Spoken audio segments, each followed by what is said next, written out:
Hello students, இந்த வீடியோவில் it has been a long time அப்படிங்கிற ஃப்ரேஸை நம்முடைய ரியல் லைஃப்பில் பயன்படுத்தி எப்படி இங்கிலீஷ் பேசுவது அப்படிங்கிறத தான் இந்த வீடியோவில் நாம் பார்க்க போகிறோம். இந்த it has been a long time அப்படிங்கிற ஃப்ரேஸுக்கு என்ன தமிழ் மீனிங் அப்படின்னா பல நாட்கள் ஆகிவிட்டது, அதே மாதிரி நீண்ட காலம் ஆகிவிட்டது அப்படிங்கிற மீனிங். இதே சென்டென்ஸுக்கு பேச்சு வழக்கில் என்ன மீனிங் அப்படின்னா தமிழில் ரொம்ப நாளாச்சு அப்படிங்கிற மீனிங் தரும். இப்போது உன்னை பார்த்து ரொம்ப நாளாச்சு, நான் சினிமா பார்த்து ரொம்ப நாளாச்சு, அவன் ஊருக்கு ரொம்ப நாளாச்சு, நான் பிரியாணி சாப்பிட்டு ரொம்ப நாளாச்சு. இந்த மாதிரி நம்முடைய ரியல் லைஃப்பில் டெய்லி இந்த மாதிரி சென்டென்சஸை நாம் பயன்படுத்துவோம். இப்போது இந்த மாதிரி சென்டென்சஸை நம்ம இங்கிலீஷில் பேசும்போது இந்த it has been a long time அப்படிங்கிற ஃப்ரேஸை பயன்படுத்தணும். ஓகே, ஃபர்ஸ்ட் எக்ஸாம்பிள் சென்டென்ஸ் பாருங்கள். நான் உன்னை பார்த்து ரொம்ப நாளாச்சு. இப்போது இந்த சென்டென்ஸை இங்கிலீஷில் சொல்லும் பொழுது இந்த ரொம்ப நாளாச்சு அப்படின்றது இல்லையா, அதை தான் ஃபர்ஸ்ட்டில் சொல்லணும். இப்போது ரொம்ப நாளாச்சு அப்படிங்கிறது எப்படி சொல்லணும் இங்கிலீஷில்? It has been a long time அப்படின்னு சொல்லணும். இப்போது நல்லா கவனிங்க, இந்த it has been a long time அப்படிங்கிற ஃப்ரேஸை நீங்கள் எந்த இடத்துல பயன்படுத்தினாலும் இந்த ஃப்ரேஸுக்கு அப்புறம் கண்டிப்பாக சிம்பிள் பாஸ்ட் டென்ஸ் தான் பயன்படுத்தணும். அதே மாதிரி இந்த ரெண்டு சென்டென்ஸை இணைப்பதற்காக சின்ஸ் அப்படிங்கிற கன்ஜங்ஷன் தான் பயன்படுத்தணும். இது காமனான ரூல். அது மாதிரி இப்போ தமிழில் ஃபர்ஸ்ட் சென்டென்ஸ் பாருங்கள், நான் உன்னை பார்த்து அப்படின்னு இருக்கும். இப்போது நான் ஏற்கனவே பல வீடியோஸில் சொல்லியிருக்கேன், இந்த மாதிரி பார்த்து, கேட்டு, சாப்பிட்டு, சிரித்து இந்த மாதிரி வந்தது அப்படின்னா அது ஜெரண்ட் அல்லது இன்ஃபினிட்டிவ் பயன்படுத்தணும் அப்படின்னு சொல்லியிருக்கிறேன். ஆனால் இந்த it has been a long time அப்படிங்கிற ஃப்ரேஸ் பயன்படுத்தும் போது இந்த ஜெரண்ட், இன்ஃபினிட்டிவ் எதுவுமே பயன்படுத்தக்கூடாது. அப்போ என்ன பண்ணணும் அப்படின்னா இந்த நான் உன்னை பார்த்து அப்படிங்கிற சென்டென்ஸ் இருக்கு இல்லையா, இந்த சென்டென்ஸுக்குள்ளே இருக்கக்கூடிய சிம்பிள் பாஸ்ட் டென்ஸ் என்ன அப்படிங்கிறத பார்க்கணும். அந்த சிம்பிள் பாஸ்ட் டென்ஸ் என்ன அப்படின்னா நான் உன்னை பார்த்தேன் அப்படிங்கிற சென்டென்ஸ் தான். இப்போது நான் உன்னை பார்த்தேன் அப்படிங்கிற சென்டென்ஸை சிம்பிள் பாஸ்ட் டென்ஸில் எப்படி சொல்லணும்? ஐ சா யூ அப்படின்னு சொல்லணும். ஐ சா யூ அப்படின்னா நான் உன்னை பார்த்தேன். இப்போது இந்த ஐ சா யூ அப்படிங்கிற சென்டென்ஸுக்கு முன்னாடி சின்ஸ் அப்படிங்கிற கன்ஜங்ஷனை சேர்க்கும் பொழுது அது என்ன மீனிங் தரும் அப்படின்னா தமிழில் நான் உன்னை பார்த்து அப்படிங்கிற மீனிங் தரும். இந்த இடத்துல இந்த சின்ஸ் அப்படிங்கிற கன்ஜங்ஷன் ஏன் இந்த மாதிரி மீனிங் தருகிறது, அதே மாதிரி இந்த சின்ஸ் அப்படிங்கிற வேர்டுக்கு வேறு என்னவெல்லாம் மீனிங் இருக்கிறது அப்படிங்கிறத இந்த வீடியோவோட கடைசியில் சொல்லியிருக்கேன், மிஸ் பண்ணாமல் பாருங்கள். ஏன் அப்படின்னா இதே சின்ஸ் ஐ சா யூ அப்படிங்கிற சென்டென்ஸுக்கு வேறு மீனிங்கும் உண்டு. அதனால் மிஸ் பண்ணாமல் கடைசியில் பாருங்கள். ஓகே, இப்போது நான் உன்னை பார்த்து ரொம்ப நாளாச்சு, இது இங்கிலீஷில் எப்படி சொல்லணும்? It has been a long time since I saw you அப்படின்னு சொல்லணும். ஓகே, இப்போது உங்களுக்கு புரியுதற்காக இதே பேட்டர்னில் ஒரு 5 சென்டென்சஸ் பார்க்கலாம், அதுக்கப்புறம் நம்ம வேறு மாடல்ஸ் பார்க்கலாம். ஓகே, இப்போது நெக்ஸ்ட் சென்டென்ஸ் பாருங்கள். நீ என் வீட்டுக்கு ரொம்ப நாளாச்சு. ஃபர்ஸ்ட்டு எதை சொல்லணும் இங்கிலீஷில்? ரொம்ப நாளாச்சு அப்படிங்கிறத தான் சொல்லணும். ஓகே, அப்போது it has been a long time. Next இந்த ஃப்ரேஸுக்கு அப்புறம் கண்டிப்பாக சிம்பிள் பாஸ்ட் டென்ஸ் தான் பயன்படுத்தணும். அதே மாதிரி இந்த ரெண்டு சென்டென்ஸையும் இணைக்கிறதுக்காக சின்ஸ் அப்படிங்கிற கன்ஜங்ஷன் தான் பயன்படுத்தணும். நெக்ஸ்ட்டு நீ என் வீட்டுக்கு இந்த சென்டென்ஸில் போய், சாப்பிட்டு இந்த மாதிரிலாம் வந்தது அப்படின்னா மற்ற சென்டென்சஸில் நாம் ஜெரண்ட் அல்லது இன்ஃபினிட்டிவ் பயன்படுத்துவோம். இங்கே அது பயன்படுத்தக்கூடாது. அப்போது நீ என் வீட்டுக்கு அப்படிங்கிற சென்டென்ஸுக்குள்ளே இருக்கக்கூடிய சிம்பிள் பாஸ்ட் டென்ஸ் என்ன அப்படிங்கிறத பார்க்கணும். என்ன அப்படின்னா நீ என் வீட்டுக்கு வந்தாய் அப்படிங்கிறதான் அந்த சென்டென்ஸ். இதை சிம்பிள் பாஸ்ட் டென்ஸில் எப்படி சொல்கிறது? You came to my house அப்படின்னு சொல்லணும். You came to my house அப்படின்னா நீ என் வீட்டுக்கு வந்தாய் அப்படிங்கிற மீனிங்.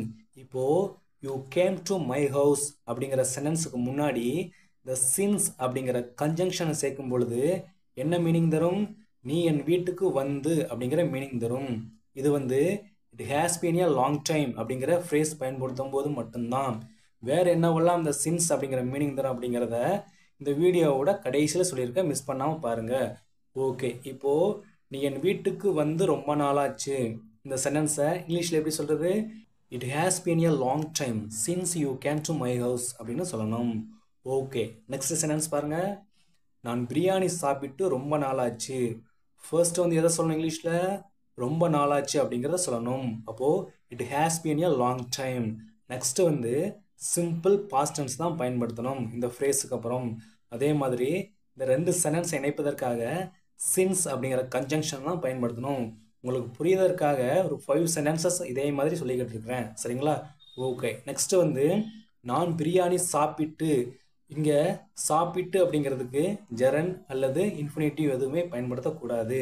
அப்போது நான் பிரியாணி சாப்பிட்டு அப்படிங்கிற சென்டென்ஸுக்குள்ளே இருக்கக்கூடிய சிம்பிள் பாஸ்ட் டென்ஸ் என்ன அப்படிங்கிறத பார்க்கணும். நான் பிரியாணி சாப்பிட்டேன் அப்படிங்கிறதான் அந்த சென்டென்ஸ். இதை இங்கிலீஷில் எப்படி சொல்கிறது? ஐ ஏட் பிரியாணி அப்படின்னு சொல்லணும். ஐ ஏட் பிரியாணி அப்படின்னா நான் பிரியாணி சாப்பிட்டேன். இப்போது இந்த ஐ ஏட் பிரியாணி அப்படிங்கிற சென்டென்ஸுக்கு முன்னாடி சின்ஸ் அப்படிங்கிற கன்ஜங்ஷனை சேர்க்கும் பொழுது அது என்ன மீனிங் தரும்? நான் பிரியாணி சாப்பிட்டு அப்படிங்கிற மீனிங் தரும். இப்போது நான் பிரியாணி சாப்பிட்டு ரொம்ப நாளாச்சு அப்படிங்கிற சென்டென்ஸை இங்கிலீஷில் எப்படி சொல்கிறது? It has been a long time since I ate biryani அப்படின்னு சொல்லணும். ஓகே, நெக்ஸ்ட் சென்டென்ஸ் பாருங்கள். நான் இது மாதிரி சிரிச்சு ரொம்ப நாளாச்சு. ஓகே, ஃபர்ஸ்ட் எந்த சென்டென்ஸ் சொல்லணும்? ரொம்ப நாளாச்சு. அப்போது it has been a long time அப்படின்னு சொல்லணும். இதுக்கப்புறம் வந்து சிம்பிள் பாஸ்ட் டென்ஸ் தான் பயன்படுத்தணும். அதே மாதிரி சின்ஸ் அப்படிங்கிற கன்ஜங்ஷன் தான் பயன்படுத்தணும். நெக்ஸ்ட் வந்து நான் இது மாதிரி சிரிச்சு. இந்த சென்டென்ஸுக்குள்ளே இருக்கக்கூடிய சிம்பிள் பாஸ்ட் டென்ஸ் என்ன அப்படிங்கிறத பார்க்கணும். என்னது? நான் இது மாதிரி சிரித்தேன் அல்லது சிரிச்சேன் பேச்சு வழக்கில். இதுதான் என்னது? அந்த சிம்பிள் பாஸ்ட் டென்ஸ். இது இங்கிலீஷில் எப்படி சொல்கிறது? ஐ லாஃப்ட் லைக் திஸ் அப்படின்னு சொல்லணும்.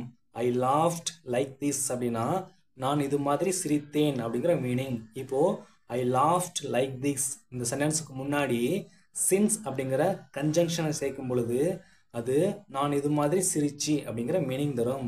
அப்போது நான் இது மாதிரி சிரிச்சு ரொம்ப நாளாச்சு இந்த சென்டென்ஸை இங்கிலீஷில் எப்படி சொல்கிறது?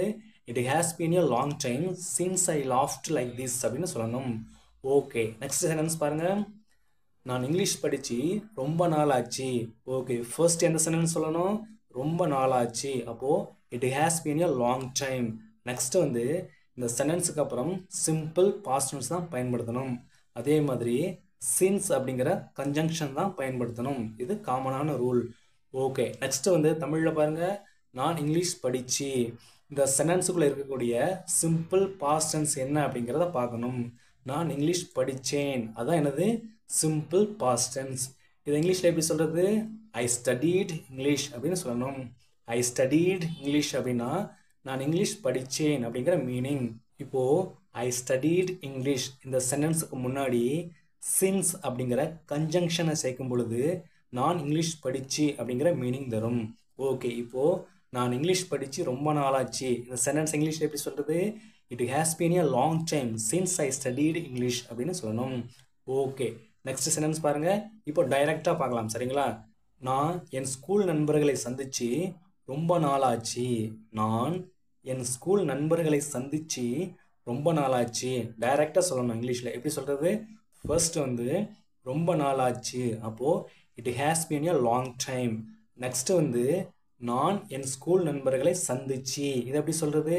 சின்ஸ் ஐ மெட் ஸ்கூல் ஃப்ரெண்ட்ஸ். இந்த இடத்துல ஸ்கூல் அப்படிங்கிற வேர்டு வந்து மிஸ் ஆகிருக்கிறது.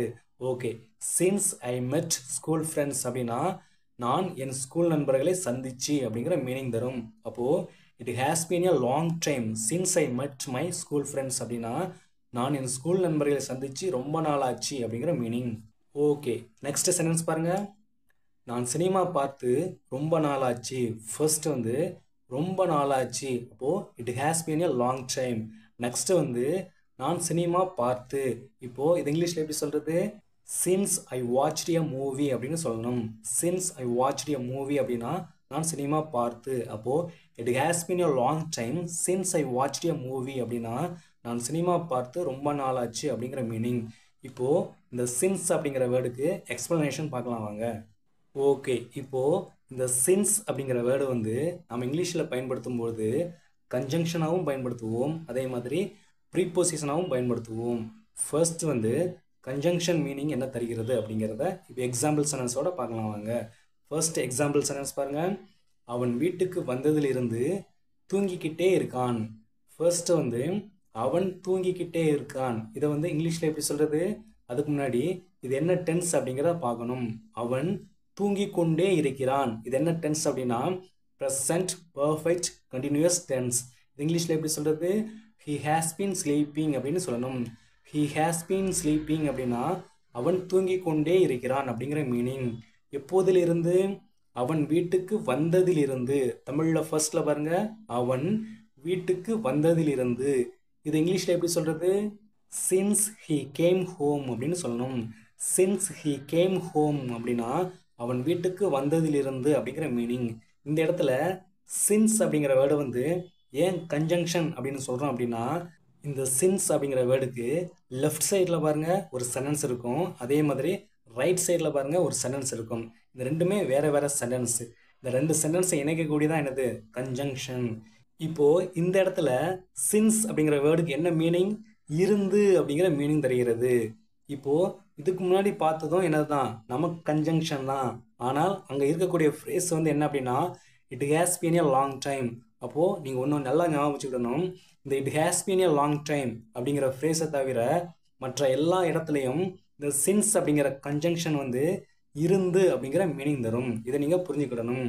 ஓகே, நெக்ஸ்ட் வந்து இந்த சின்ஸ் அப்படிங்கிற வேர்டு வந்து ப்ரீபொசிஷனா எப்படி மீனிங் தருகிறது, அதை எப்படி பயன்படுத்துவது அப்படிங்கிறத இப்போ பார்க்கலாம் வாங்க. ஃபர்ஸ்ட் சென்டென்ஸ் பாருங்க. நான் காலையிலிருந்து வெயிட் பண்ணிக்கிட்டு இருக்கேன். ஃபர்ஸ்ட் வந்து நான் வெயிட் பண்ணிக்கிட்டு இருக்கேன். இது இங்கிலீஷ்ல எப்படி சொல்றது? நான் வெயிட் பண்ணிக்கொண்டே இருக்கிறேன். இதை இங்கிலீஷ்ல சொல்லணும். எப்படி சொல்லணும்? ஐ ஹேவ் பீன் வெயிட்டிங் அப்படின்னு சொல்லணும். ஐ ஹேவ் பீன் வெயிட்டிங் அப்படின்னா நான் வெயிட் பண்ணிக்கொண்டே இருக்கிறேன் அப்படிங்கிற மீனிங். எப்போதிலிருந்து? காலையிலிருந்து. அப்போ சின்ஸ் மார்னிங். இப்போ இந்த இடத்துல சின்ஸ் அப்படிங்கிற வேர்டு வந்து ப்ரீபொசிஷனாக பயன்படுத்தியிருக்கோம். ஏன் அப்படின்னா இங்கே வந்து ரெண்டு சென்டென்ஸ் கிடையாது. நல்லா கவனிங்க. I have been waiting since morning. இந்த ரெண்டுமே ஒரே சென்டென்ஸ் தான். சரிங்களா? இப்போ ரெண்டு சென்டென்ஸை இணைச்சா அது வந்து கன்ஜங்ஷன். இந்த மாதிரி ஒரே சென்டென்ஸ்ல வந்தால் அது வந்து ப்ரீபொசிஷன். இந்த இடத்துல சின்ஸ் அப்படிங்கிற வேர்டுக்கு என்ன மீனிங்? இருந்து அப்படிங்கிற மீனிங் தான். இப்போ ஒரு விஷயத்தை நீங்கள் நல்லா புரிஞ்சுக்கிடணும். இந்த it has been a long time அப்படிங்கிற ஃப்ரேஸை தவிர நீங்கள் வேற எந்த இடத்துல இந்த சின்ஸ் அப்படிங்கிற வேர்டு பயன்படுத்தினாலும் அது என்ன மீனிங் தரும்? இருந்து அப்படிங்கிற மீனிங் தரும். இப்போ இன்னொரு சென்டென்ஸ் பாருங்க. நான் 6 மணியிலிருந்து படிச்சுக்கிட்டு இருக்கேன். ஃபர்ஸ்ட் வந்து நான் படிச்சுக்கிட்டு இருக்கேன். இது இங்கிலீஷ்ல எப்படி சொல்றது? நான் படித்து கொண்டே இருக்கிறேன். இதை இங்கிலீஷ்ல சொல்லணும். அப்போ ஐ ஹேவ் பீன் ஸ்டடியிங் அப்படின்னு சொல்லணும். ஐ ஹேவ் பீன் ஸ்டடியிங் அப்படின்னா நான் படித்து கொண்டே இருக்கிறேன். எப்போதிலிருந்து?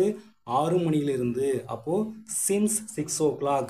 இந்த இடத்துல சின்ஸ் அப்படிங்கிற வேர்டுக்கு என்ன மீனிங்? இருந்து அப்படிங்கிற மீனிங். இது என்னது? ப்ரீபொசிஷன்.